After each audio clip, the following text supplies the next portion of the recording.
নিচে ভিডিও দেওয়া আছে, ওটা পুরোটা দেখবেন। আর যদি ভালো লাগে তাহলে শেয়ার করে সবাইকে দেখার সুযোগ করে দিও। আর এরকম ভিডিও পাওয়ার জন্য সবাই আমাকে ফলো করে রাখো।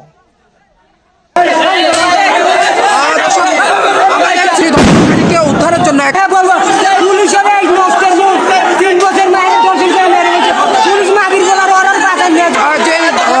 রয়েছে সেগুলো ফাটাচ্ছে না, নিক্ষেপ করছে। স্বরাষ্ট্রমন্ত্রীকে চারটে এলাকা রয়েছে, এখানে